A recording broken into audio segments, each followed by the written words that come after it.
Good afternoon, students. This is the time for computer class, and I am your computer teacher, Ashutosh Kumar Misra. So today I am going to explain the lesson Python. So Python is a very popular programming language which is used nowadays. Python is a high-level programming language. It is a high-level programming language. It is a high-level programming language. So there are generally two types of programming language. The one is low level and the other is high level programming language. In low level programming language, generally the coding is done with the help of 0 and 1, which is the machine code.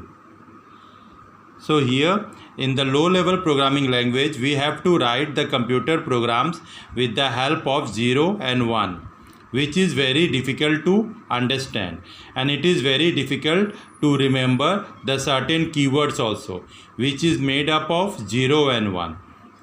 In high level language, we generally use the text or the keywords to write the program. We can write the program in English language or in any other languages.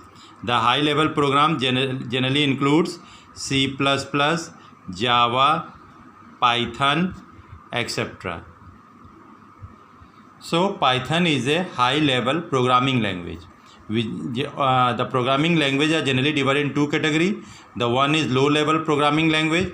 Low level programming language generally deals with 0 and 1. Here we have to write the entire coding with the help of 0 and 1, and the high level programming language is very easy to learn and to understand. To do coding is also very easy over here. We just have to remember the commands or the certain syntax.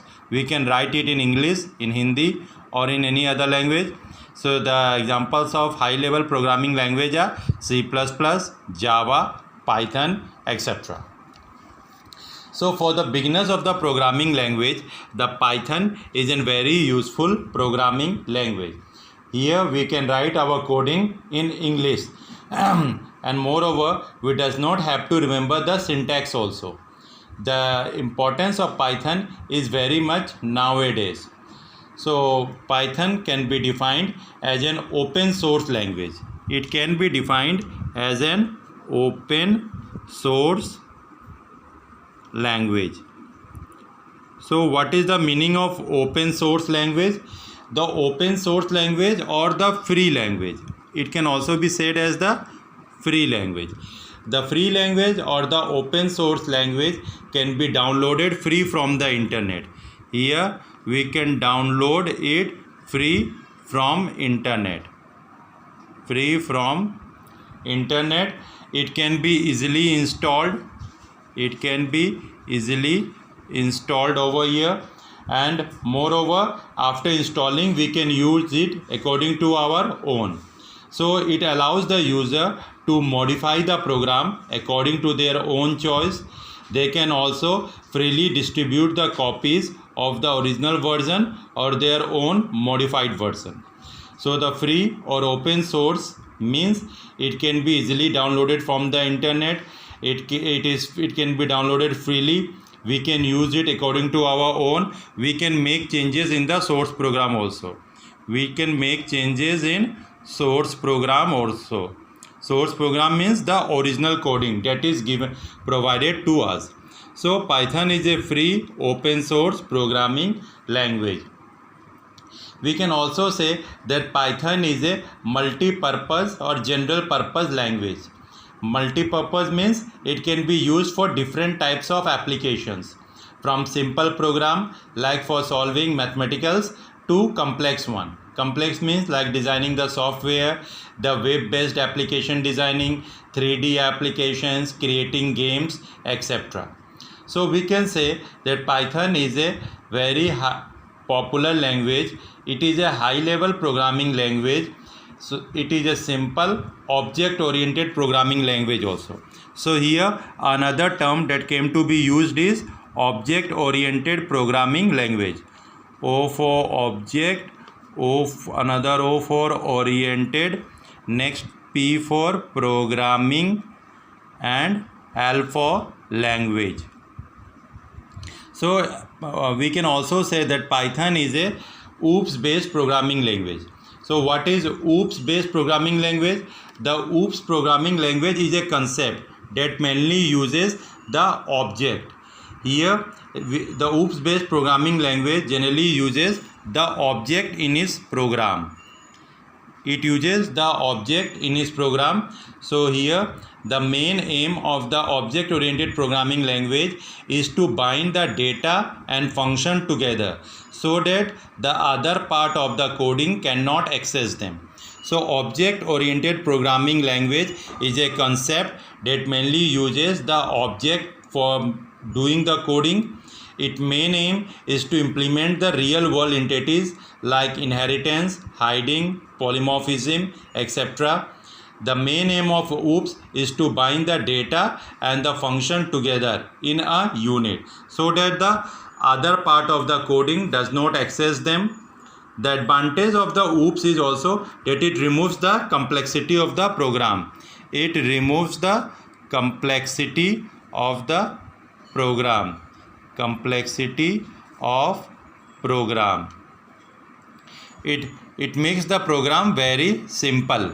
It divides the large program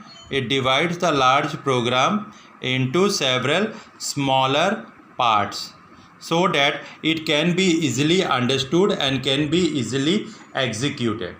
So we can say Python is a object oriented programming language. It is an open source language that is easily downloaded from the internet, can be easily installed.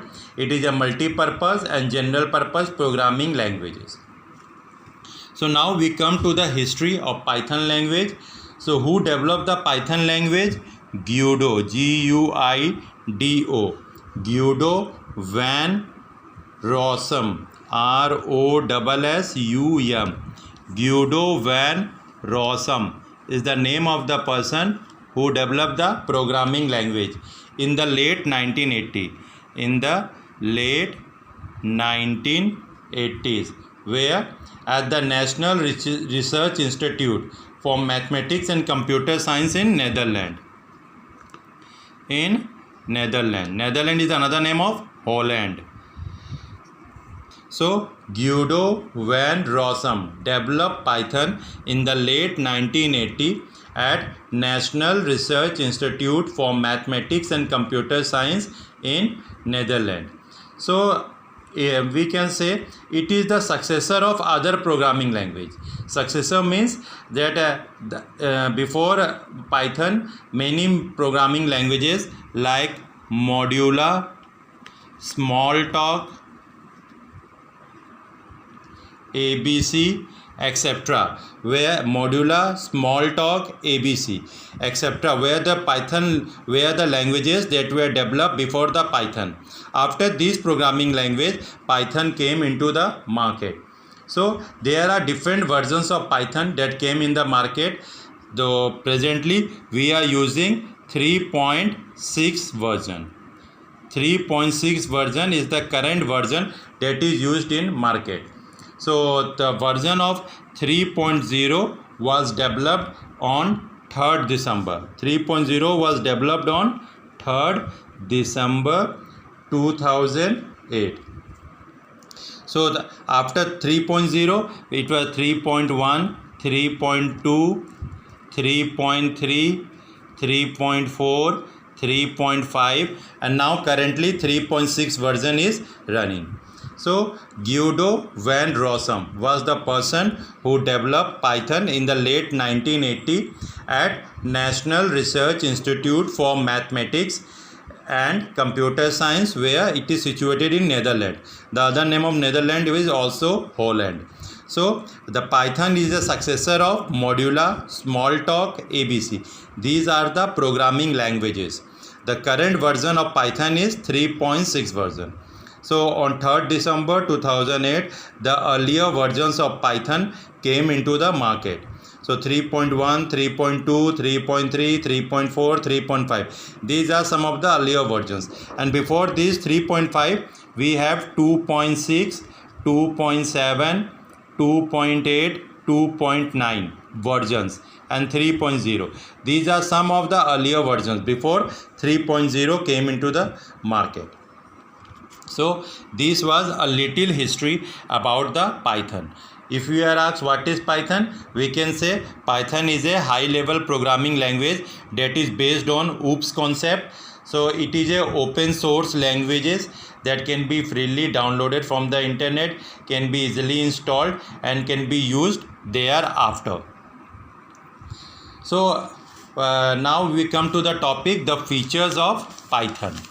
Now we come to the topic, the features of Python. So we are going to discuss some of the basic features of Python.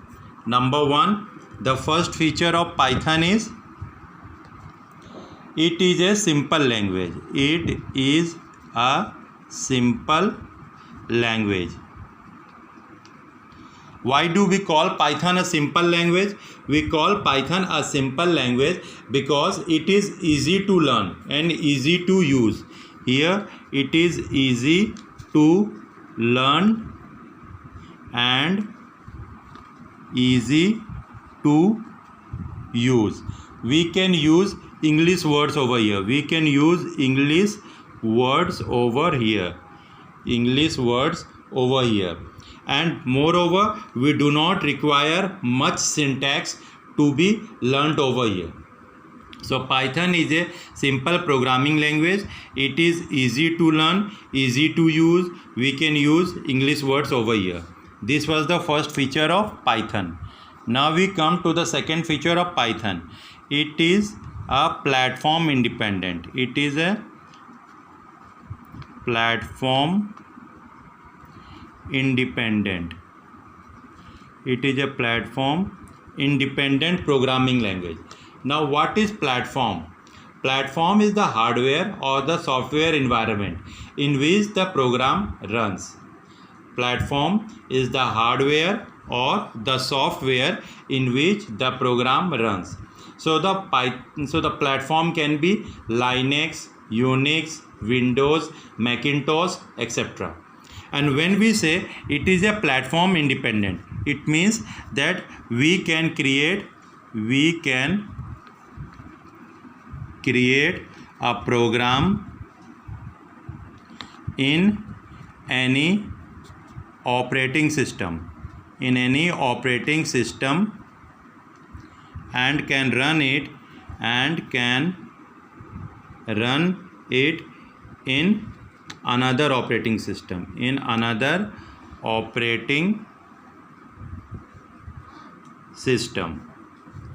So we call it that it is a platform independent. It means that the program can be created. Suppose we have created the program in Linux and now we want to run the program in Windows or in Macintosh, so we can easily run the program. It is a platform independent.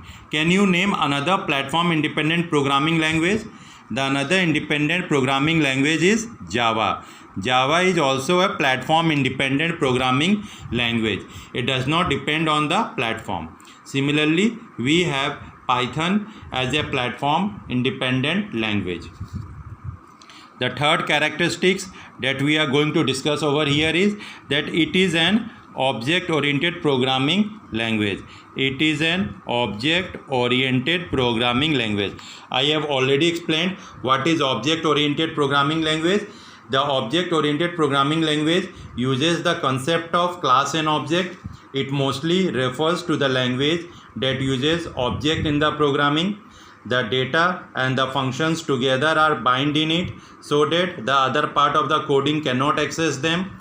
It divides the program into several smaller parts. The complexity is reduced.